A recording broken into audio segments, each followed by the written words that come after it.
All right, Senator Markley. Thank you, Madam President. I appreciate the opportunity to rise on this subject, which is something that I have, I think like many of us, gradually become aware of exactly what a problem we face with crumbling foundations. A huge problem. I think one that's almost incomprehensible. First, on the terms of personal disaster, the idea that people who otherwise felt that their lives were under control and moving forward and suddenly woke up to find that their greatest asset and all they'd worked for has been lost to them. Their retirement, their children's education, the home that they'd counted on being in, potentially gone forever. And increasingly, I talked with an old friend of mine that sat over in the 4th District, Carl Zinser, state senator here from Manchester, who really opened my eyes a lot to the municipal impact. The fact that so many town buildings, schools, hospitals, as well as factories, in addition to the houses, are affected by this. And that we have towns in eastern Connecticut where the percentage of properties affected is so scary I wouldn't even want to put the percentage forward. Towns that I think are threatened almost with dissolution, because it's going to be difficult for the people who remain as the property tax falls on those affected homes and industry. The remaining taxable properties will not be adequate to carry the effect. This is something that is going to have a ripple impact throughout our state, just like a hurricane or an earthquake. We are certainly all in this problem together, and we've got to look at it that way and not be divided on it. It's an enormous problem, and I'm convinced that what we have before us today is an inadequate solution to it. We have essentially $1 million solution to a $1 billion problem. As a matter of scale, it's not nearly enough. And I completely understand the advocates for it, among whom I include my good friend Tony Guglielmo, my friend Kurt Vail here behind me, who care deeply about it, who have been fighting for some kind of response on our part. As I was just saying to Kurt before I came out here, my hesitation is the danger of doing something that doesn't answer the problem is the sense within this building, the sense within the population of the state that the problem has been taken care of, when the problem will not be taken care of by this $12 surcharge. Not nearly, not 1/10 of the problem. I'm afraid it gives people that impression, and I'm afraid it also threatens, at this point as a political issue, to divide the state against itself. For the people who are saying, why am I paying $12 on an insurance policy to help those people over there? If $12 on the insurance policy were enough, I'd happily pay it, and I'd support this, in fact.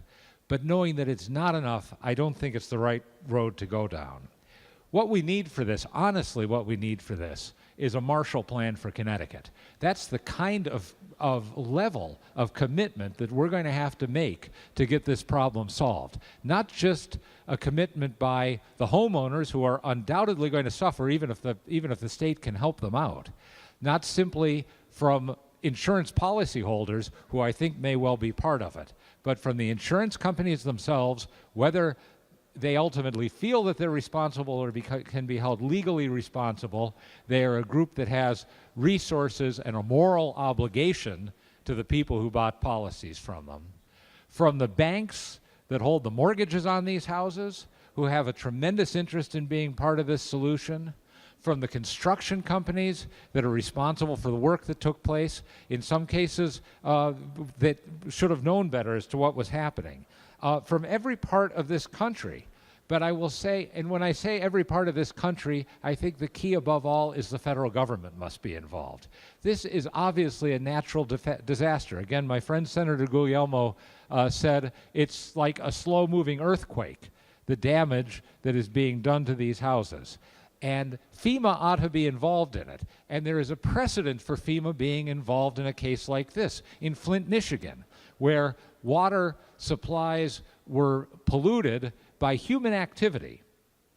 But still, it was considered a natural disaster insofar as it was natural elements that polluted the water. The parallel, to my mind, seems almost absolute, that These foundations should not have been poured with this natural element in them that caused their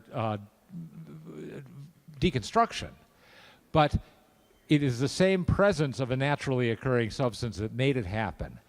I think we have to find a way to get the government involved. I know that Congressman Courtney has been trying that. I think our entire delegation has to make it a top priority. And I would also say this, I think it has to be a top priority of a new administration in January. And if that's a Republican administration that can work with a Republican president in Washington, all the better. But I feel like that's the road we are going to have to go down, and we're going to have to make sure that happens. I am not indifferent to this problem. Far from it. It's another one of these problems Connecticut faces that practically terrifies me, and it terrifies me for the impact it's going to have on us as a state as a whole, but also for the impact it has on the individual homeowners in Connecticut. But I try not to support bills that I don't think address the problem out of a matter of political expediency or a sense of being seen as trying to do something. And this is a proposal that I simply don't believe will do the job, even though it is supported by friends who I know care deeply about this problem. I will only close by saying that if I have the opportunity going forward to be a part of the solution for this problem, I would make it my absolute priority, and I would work tirelessly until we come up with a solution which is adequate to the disaster that we face. But the proposal before me today, regrettably, I feel unable to support. I thank you for your attention, Madam President. Thank you. Senator Martin, followed by Senator Boucher. Senator Martin.